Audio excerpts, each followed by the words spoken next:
Si vous regardez ces images, c'est que vous êtes certainement en pause cigare. Et vous avez bien raison.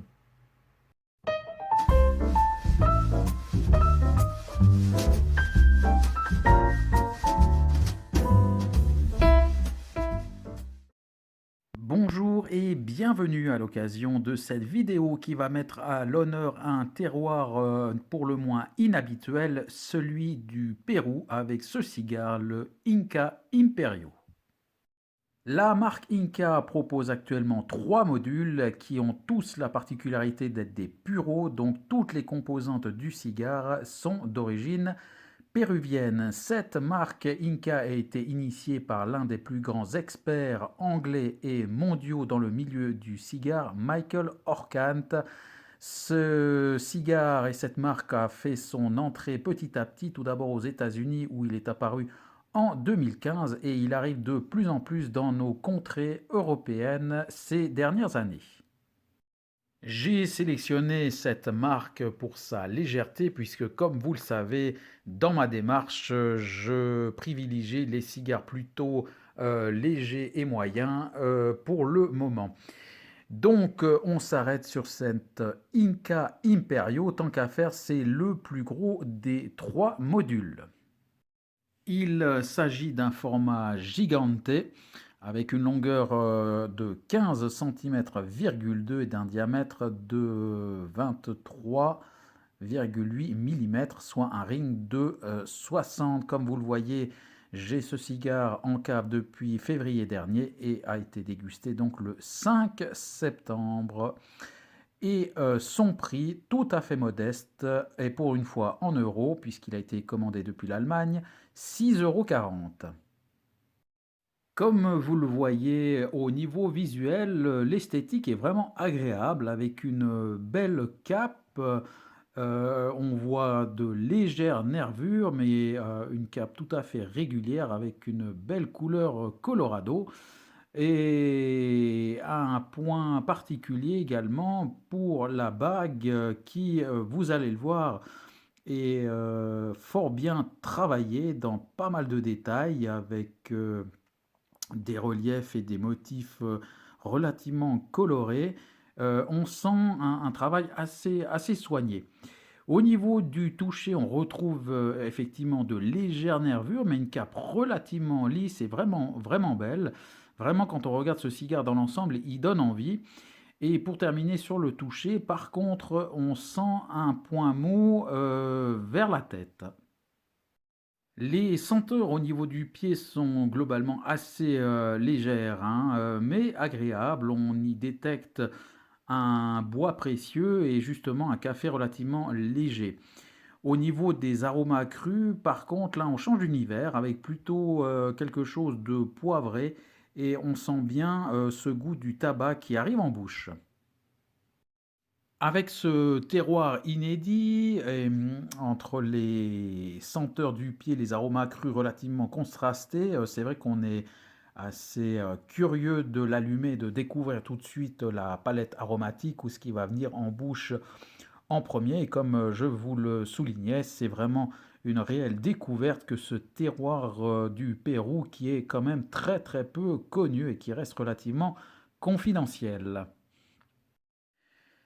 Alors, notre cigare allumé nous fait découvrir en premier des sensations plutôt veloutées, de bois léger, quelque chose vraiment d'agréable. Aucune épice, aucune puissance ou quelque chose vraiment, aucun poivre. C'est vraiment, comme je viens de le dire, relativement velouté et même suave, je dirais. Alors, dès l'allumage également, ou après 1 ou 2 centimètres de cigare, je redétecte un nouveau point mou, cette fois pas au niveau du pied, mais au centre, et alors franchement bien marqué. Assez curieusement, j'avais vraiment rien senti au toucher, lorsque le cigare était encore éteint. Par contre, le fait de l'avoir allumé, ou en tout cas je ne sais pas si c'est ça, mais un point mou, se fait tout de suite, sentir. comme je vous l'ai dit, au centre. Donc là, je me pose un petit peu des questions sur la suite et comment ça va se passer au niveau de la combustion. Comme vous le voyez sur ces images, je ne vais pas avoir besoin d'attendre le point mou pour avoir déjà un décalage qui va se rattraper de lui-même.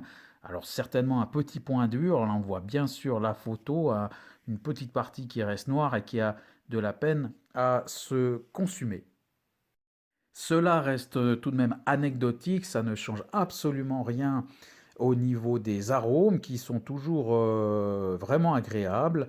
Et petit à petit, on passe d'un bois léger sur un second tiers, comme je le disais tout à l'heure, voilà, dans un univers velouté, suave, qui passe à un mocha et à des notes légèrement grillées, ce grillé qui va être de plus en plus prononcé à mesure qu'on avance dans le cigare.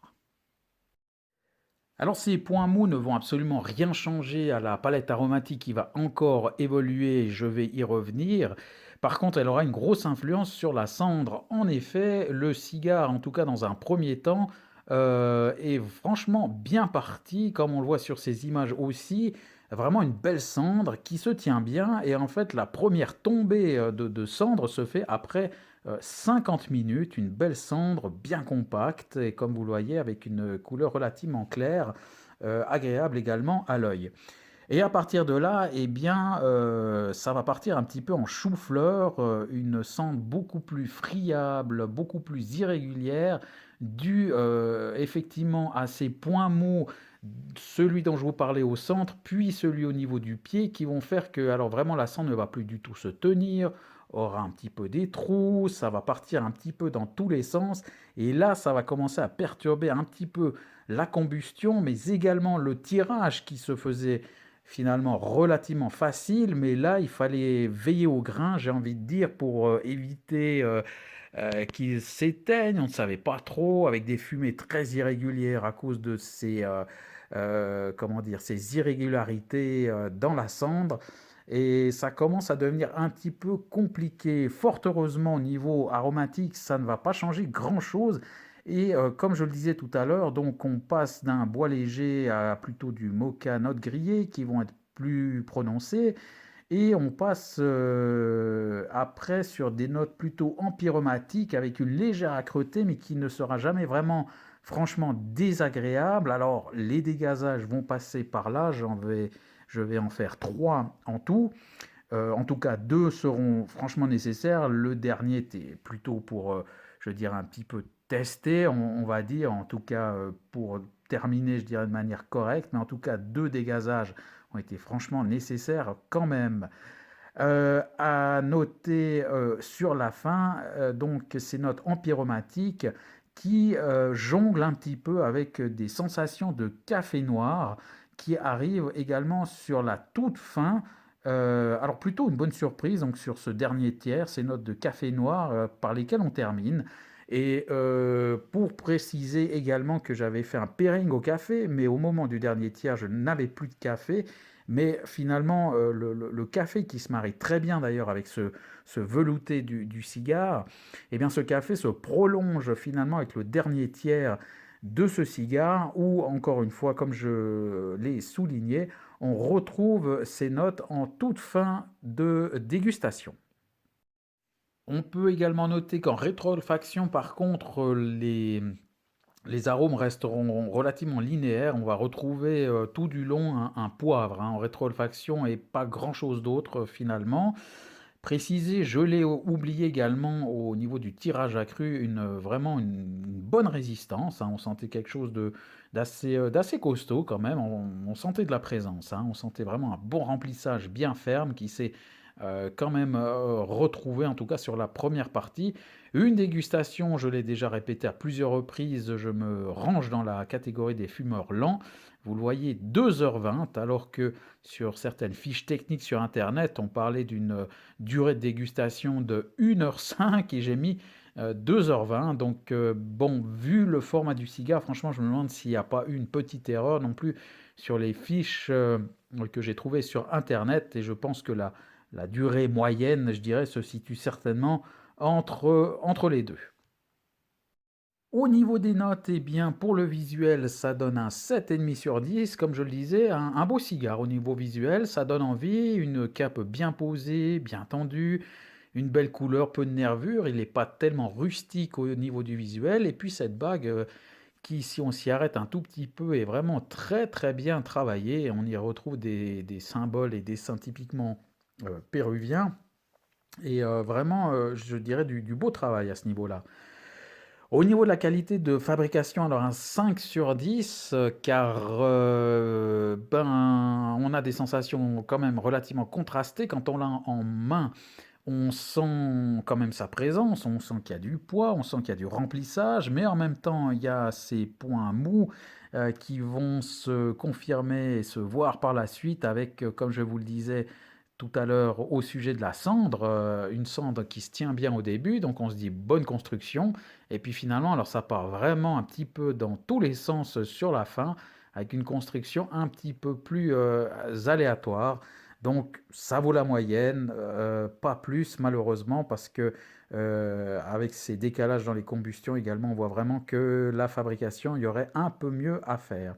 Au niveau de la palette aromatique, un 6 sur 10, car on a une évolution, tout en légèreté, mais elle est là, elle est relativement intéressante, mais je n'irai pas plus haut, car on ne peut pas parler d'un cigare complexe, mais plutôt en finesse, qui est assez intéressant et agréable dans cette gamme de cigares, à savoir dans des cigares plutôt légers. Un rapport qualité-prix que j'ai mis de 6,5 sur 10, c'est une bonne affaire pour un cigare de cette taille, de cette durée. Donc je trouve que ça vaut quand même un bon point et demi au-dessus de la moyenne.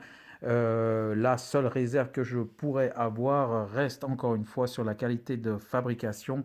Même à ce prix-là, on peut peut-être trouver un petit peu mieux. Bon, c'est peut-être un constat un petit peu dur que je suis en train de faire, mais franchement, ça reste quand même une bonne affaire et c'est un cigare que je pourrais refumer à l'occasion. Et d'ailleurs, j'ai un cas en cave qui est, sauf erreur, en format robusto et que j'aurai certainement l'occasion de déguster sur cette chaîne et vous le faire découvrir dans peut-être pas si longtemps que ça. La note globale se situe donc à 6,25 sur 10, donc un peu plus que la moyenne, un cigare vraiment correct. Encore une fois, les réserves ben, sur la qualité de fabrication et puis une palette aromatique, comme je le disais, on ne peut pas dire qui est complètement riche, complexe, etc. Par rapport à d'autres cigares que l'on connaît, mais ça vaut quand même la peine de s'y arrêter. L'index de puissance, vous le voyez, 3 sur 10, un cigare, comme je l'ai répété plusieurs fois, vraiment léger, léger. Ce qui me fait dire que, arrivé à la fin de cette dégustation, je me suis dit, ben voilà, ça c'est un cigare typique pour débutants, vraiment. Si un débutant voulait se faire plaisir avec un gros module, hein, souvent quand on commence, on ne sait pas trop quoi choisir, et notamment parmi les jeunes, on est souvent attiré par un bon gros module pour avoir quelque chose quand même dans les mains d'imposant, surtout pour les premiers cigares. C'est souvent un petit peu cela qui nous attire. Eh bien, c'est vraiment le modèle parfait, je dirais, parce qu'il a et la taille et les dimensions, mais en plus, il se fait vraiment apprécié par un débutant car il est vraiment léger, il ne risque pas de dégoûter quelqu'un qui aurait peu d'expérience à ce niveau-là. Donc c'est un cigare que je pourrais tout à fait conseiller à un débutant.